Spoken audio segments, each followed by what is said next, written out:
This podcast is for educational and entertainment purposes only. Nothing stated on it, either by its hosts or any guests, is to be construed as psychological, medical, or legal advice.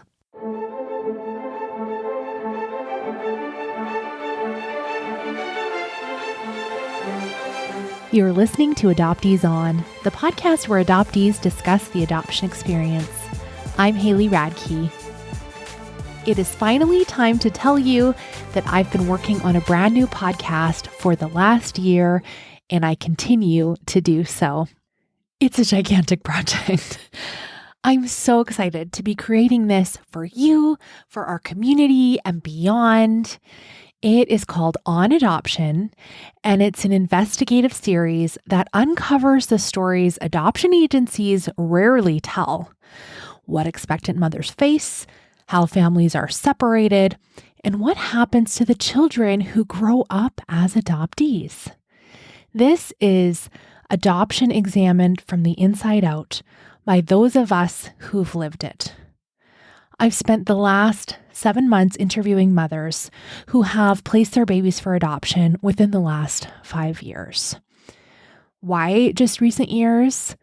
I'm trying to combat that argument that we used to do adoption this way, but things have changed.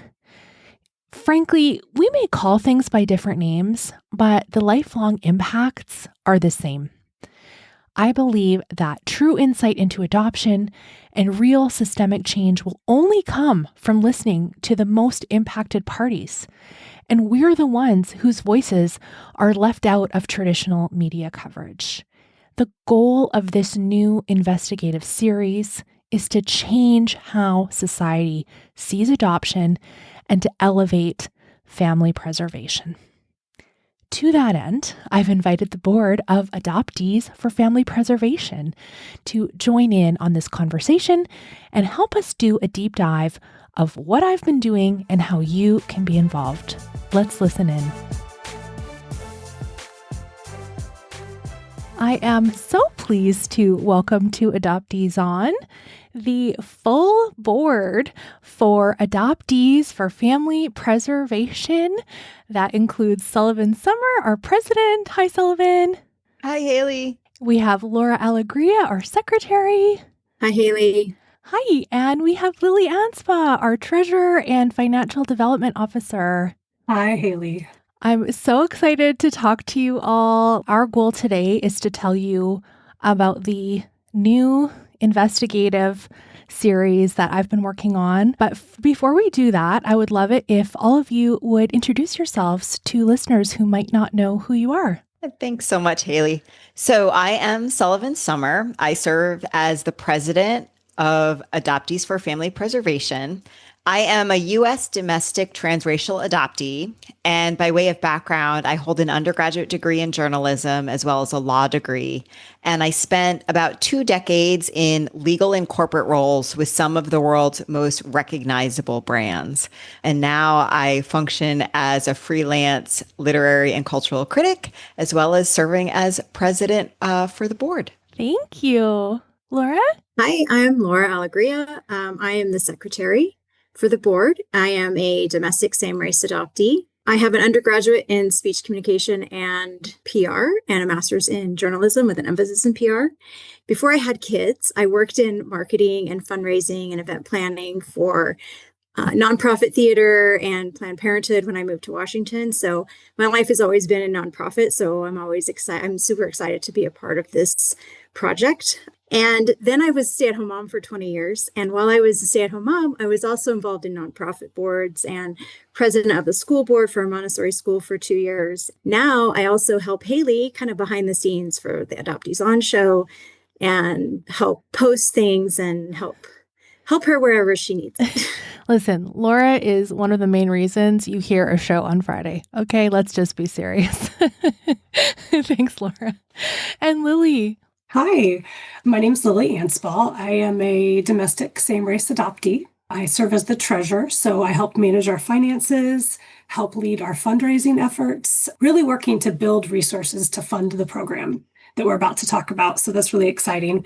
My background, gosh, I have a a degree in industrial organizational psychology and an MBA, really just a background in the manufacturing sector, doing operational excellence and organizational development. And I really think that's going to help me help the board build systems and structures so that we can really steward this project with transparency and integrity all along the way. We have a tremendously skilled and gifted board put together here. And I'm just honored that you all are serving in this capacity. So recently I opened up guest applications for Adoptees On, and it was amazing, the traction. And I don't know, Laura, you probably haven't seen yet, but we have at least 15 applications that came in over the course of 24 hours. And one of the comments on that post was, I'm paraphrasing, essentially, I'm tired about talking about healing and hearing people's stories. Let's get to the root of stopping that adoption is even happening. And I was like, listen, lady, I'm on it. I'm also working on this new thing that absolutely is my dream. Imagine telling our stories in a way where we really help shift people's view of adoption to that of one that is, it's family separation. How did it ever become normalized and celebrated and monetized the way it has? This new investigative audio documentary really is meant to do just that. So that's kind of what I've been working on. I think I told you in one of the other times we were having a conversation how much I enjoy the narrative style, documentary style podcast. And I was just kind of wondering, why is this moment significant? Why did you kind of choose now to kind of look at that format and go deeper into reporting on adoption and specifically family preservation? Well, listeners that have been around for a while, which I know includes you, Lily, you've been a listener for many, many years and a supporter. I've been talking about doing this for so many years. And when my kids were younger, I really didn't have the capacity. I even commissioned music for the series. I named it. I had art. I had like the very bare bones starting things. And it just became increasingly clear to me that in recent years, adoptee voices are being heard more and more. I believe that the impact is really starting to slowly shift in the culture. And I love podcasts. I've listened to podcasts for years and years, and the impact they can have on people is so amazing. Like the intimacy you can feel listening to stories that are told, especially in this narrative way, when we introduce characters and you can really fall in love with them and really understand their deeper motivations and all of those things. It can really change your perspective on an issue like this. Yeah, it's definitely a different way of being high touch with the stories. It's kind of like you're watching a film, but you're hearing it. Right? Yes. And I think there's this thing where, I don't know if you've ever had this moment. I know you all are podcast listeners in some sense. To the extreme of me, perhaps, it could be. I know you're runners too. So you might have this moment where you're listening in your earbuds, you are out on a run, or you're walking your dog or doing your life things, and you can remember, like I remember exactly where I was when I heard this moment or this very specific thing someone said on a podcast, and it stays with you. Like I have this moment from, I think 6 years ago. I remember exactly where I was driving to my in-laws and listening to a podcast, and like the feeling, all of it. It can be very visceral and intimate, and you have this bonded moment, which I think can bring about social change. Absolutely. I remember exactly where I was during the first time I heard Adoptees On.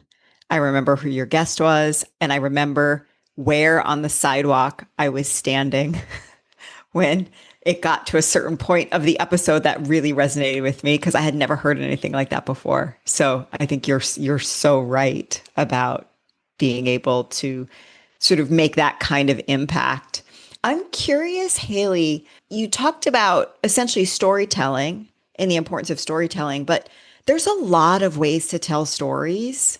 Why this investigative, essentially journalistic format for this new podcast? I think that one of the, I'll call it problems that adopted people have had is being seen as credible in the telling of our own experiences. I felt like it needs to be this rigorous reporting with full backstory to, in some sense, prove to the general public, like what we're telling is true. So often it's like we're not believed if we tell the story, but if some outside third party source is the one to tell it, then perhaps it's okay and maybe it's true then. And I don't want to buy into that. I want us to be the ones that tell our own stories. And I am also reporting on birth mothers' experiences of relinquishment and placement. And so I'm an outsider to that community. And so perhaps will their stories be believed if I'm the one reporting on it? I hope so.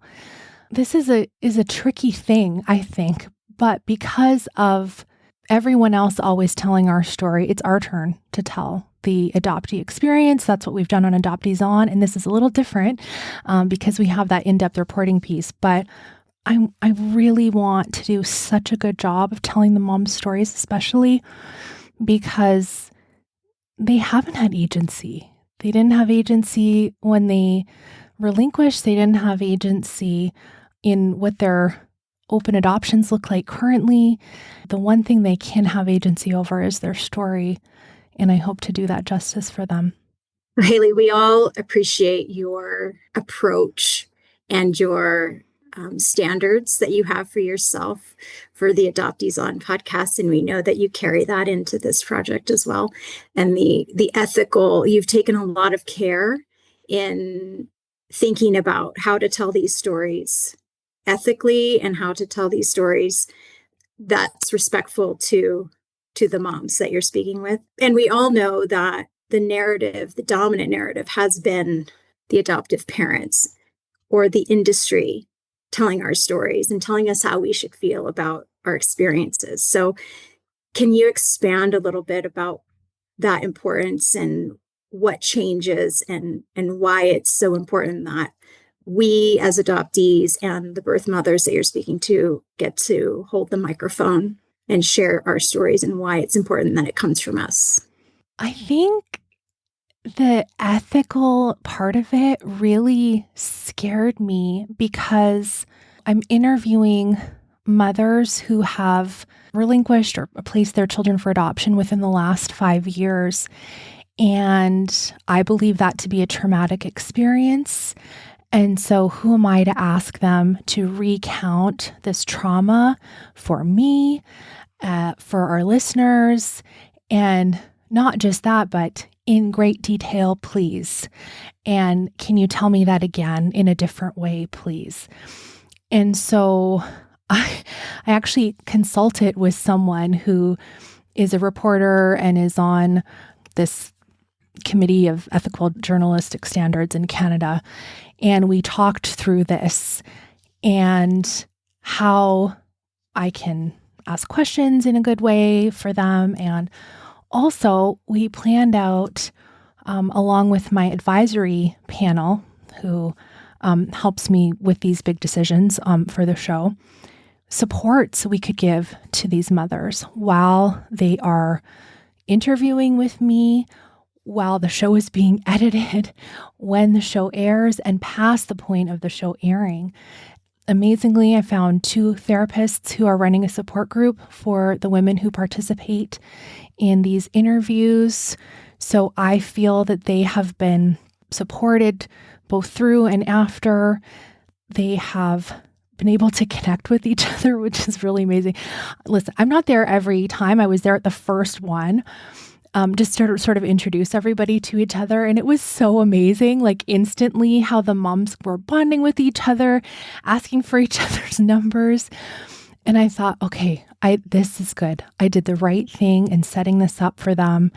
And though it did cost them to share with me, I hope that this benefit will somehow even out the cost that it has had for them. The other thing, this is a weird thing that just happened literally this morning. I was listening to a huge podcast I listen to regularly, and it's kind of like a self-helpy show. I knew that they changed the names of the callers and likely the locations.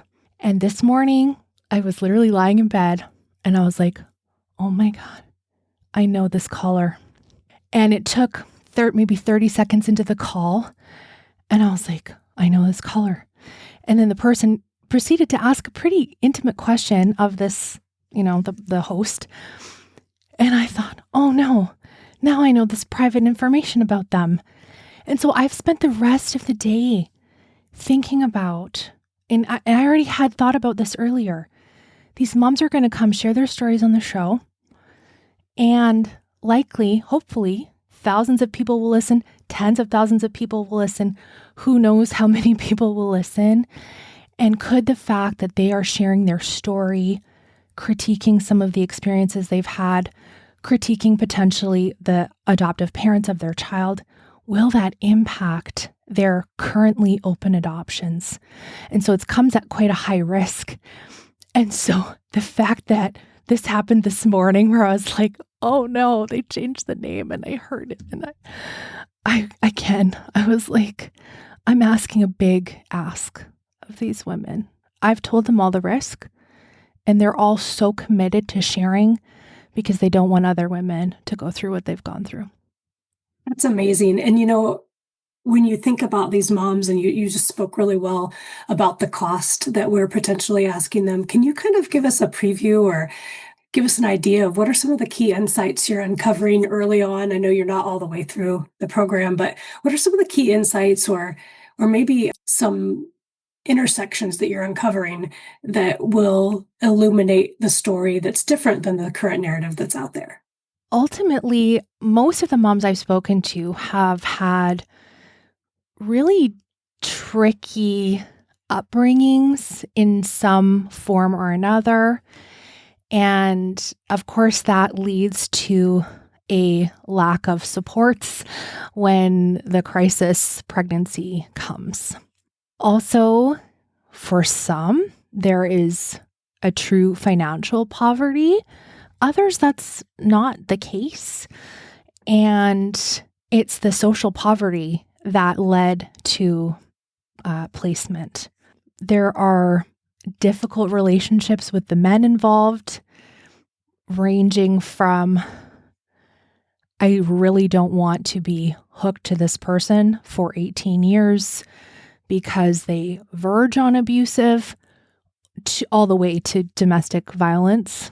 There are real expressions of, not all, but almost all of them so far, that at some point prior to signing the papers, they changed their mind and wanted to parent. And if just one person, multiple times I've heard this, if just one person had told me, I will help you do this, I wouldn't have placed. That's probably the most heartbreaking of it, because I think surely we know one person in our lives that would support us in some kind of crisis like this.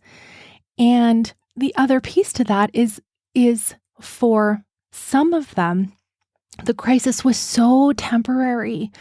It was 3 months, 6 months. And you think about a child's lifespan, what's 6 months in the grand scheme? Like, you couldn't have someone walk alongside you for 6 months. Oh, it's just kind of heartbreaker, really.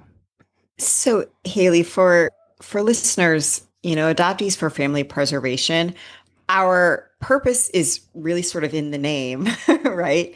But I thought, if it's okay that myself and Lily and Laura can talk for a minute or two about how we're thinking about Adoptees for Family Preservation and why it is that we felt like On Adoption was a project that we really wanted to invest in. And so AFFP, Adoptees for Family Preservation, really exists to raise awareness about family separation issues and the long-term impact on adoptees and their families. We understand that hopeful adoptive parents often really have the best of intentions when seeking adoption, but we really want to encourage them to aim their resources towards supporting family units instead of facilitating separation. We also really want to provide education and resources to expectant parents to raise awareness about the practices and the behaviors of the adoption industry. And we really felt like On Adoption was so well aligned to our broader organizational goals. Laura, do you want to say, I think you want to say a few more things about that as well. Yeah, as we talked earlier, that the industry and the adoptive parents have had the microphone, and it's our turn now. And that's what this podcast is about. It's shedding light on the truth of the experience of being an adoptee and a birth mother, a first mother. So that is what we saw in this project as important in advocating for us as adoptees and advocating for birth mothers and giving us all back our agency that was taken. That is one reason we chose to support this project. And we hope that listeners will gain insight and awareness from the hard work that you're doing, Haley.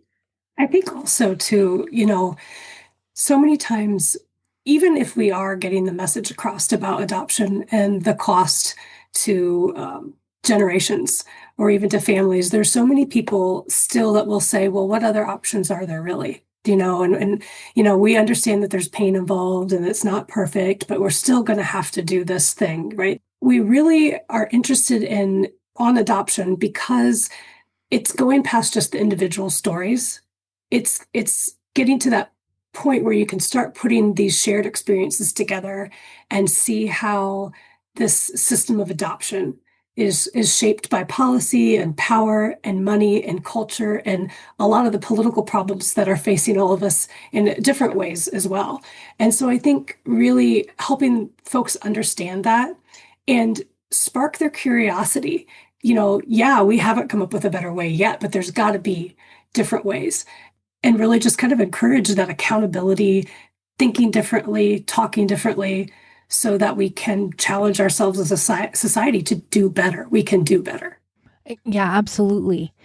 Those intersectionalities that we really don't necessarily, the general public don't necessarily put those dots together. So in any way that we can outline that for people, like tell the story, like how did adoption come to be? Look at these individual stories, like how did their circumstances come to be for these moms that their last resort was giving their child to strangers who may or may not maintain contact with them depending on how good they behave. And they have no legal remedy if their open adoption closes. I mean, telling from the adult adoptee perspective, were their kids all grown up? We can share about the consequences of adoption well into our adulthood. Our children, our extended circles, all the ripples out that adoption has that most folks just never give a thought to. So how can we tell them these things? Okay, I'm so excited because I got special permission from one of my moms that's participating in our series. Her name is Beck, and she allowed me to put together a cut for you of pieces of our interviews. So Beck is a mom who parented her first child. She relinquished her second. And so we've been doing interviews all about her lifetime, her experiences, what led her to this point. And she is a gem. I'm so excited to share this with you. It was so hard for me to even accept or acknowledge that I was Henry's mom. Like, I'm not the woman that's raising him, but nobody, no piece of paper can take that away from me. I brought him into the world. I gave him life. You know, it's like from the very moment that you agree to an adoption, they really work to strip your identity of what you are to your child. The agency didn't prepare me for the isolation, the trauma, none of it, you know? They didn't prepare me for how society would treat me, or that I even feel anxious even telling like new people that enter my life, hey, I have this other child like that's not with me. The agency doesn't tell you that, how your baby will scream and cry for 365 days nonstop. It's really hard. People later after I placed him, well, if I knew that you was going to do that, you know, I would have done this for you. And it's like, why didn't you offer to help me keep my child? If anyone had just said something, you know, something like, I'll help you, or it doesn't have to be this way, it wouldn't be this way. And also, if I just knew the road ahead for the consequences, for not just me. I mean, yeah, it's hell. I mean, but I made that choice, but, you know, for my children. And I'm actually pregnant again, but it's taken me 8 cycles to get pregnant. I mean, this is a planned pregnancy. I was happy, but I was surprised because I was beginning to think like, oh my God, like I'm not going to have another baby. Or I know it sounds kind of crazy, but maybe like that's my punishment for losing my child. In some ways, it feels really selfish to have another baby. I have questions, like concerns about how he's going to process me having another child. And I'm pretty sure, like, inevitably, you know, he's going to ask, like, because he's still little, but like, are you going to give this one away like you did me? And then if I say no, you know, why not them too? Like, you made this decision for me, it was good enough for me, why is it not good enough for another child? Obviously you can't flip an entire industry built on this, but you can, you know, kind of like a grassroots effort, just reaching in and talking, reaching as many people as you can, because that's still saving somebody from this. This isn't right, and I don't want anyone else to go through what we've went through. I want anyone else to feel the way I felt.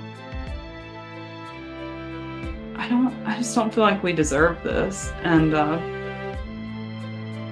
crisis was temporary. It didn't have to be this way. If I knew what was ahead, or all the grief that would come with keeping my pregnancy, I mean, there's no way. I mean, it would have came down to 2 options. I would have parented him as a first choice, but if not parenting him, abortion. The adoption just shouldn't even be an option. It's barbaric. Wow. I listen to that and I get choked up again because her story is so powerful. But I'm going to say I disagree with her, because she says this thing like, can we flip a whole industry? Like, no, it's just grassroots. And I'm like, no, girl, we're going to do it for you. Yep. Mm-hmm.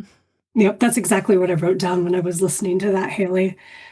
That's exactly why we exist, and that's exactly why we're organized and choosing to fund specifically this project right now, because that is our intention, and I believe we have that ability to flip that script and make a change.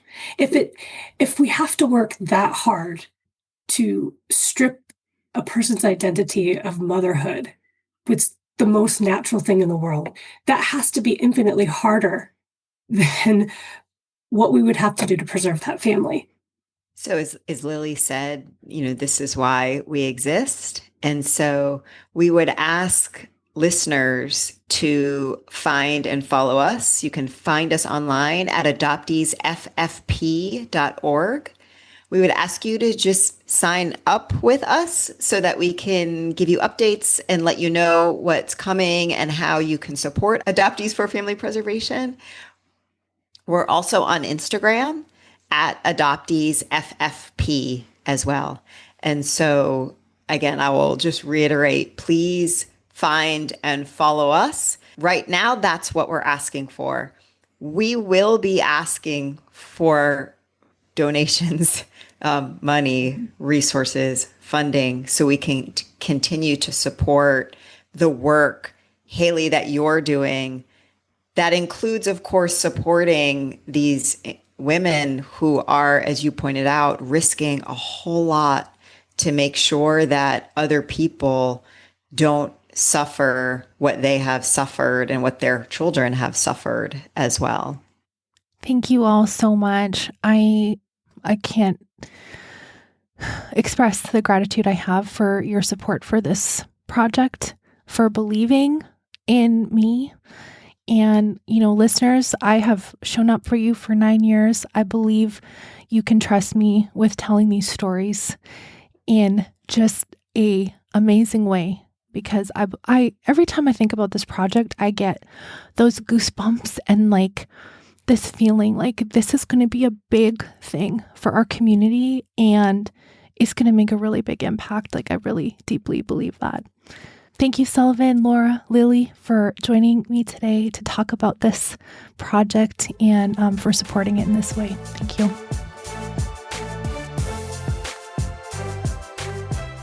As I've interviewed mothers for this podcast, I've come to understand so much more about the complicated circumstances surrounding infant adoption. And it's also so simple. Adoption brings a grief and pain for mothers and babies that is outrageous and is, in more times than not, a permanent solution to a very temporary problem. If family preservation is important to you, please visit Adoptees FFP, that's Adoptees for Family Preservation, adopteesffp.org, or just click through in the show notes to sign up for updates. I would love to keep you in the loop of what I'm working on and how you can help. I am truly honored to be entrusted with these stories, and I promise I'm going to make a compelling and impactful show that will bring change. Thank you for listening. Let's talk again soon.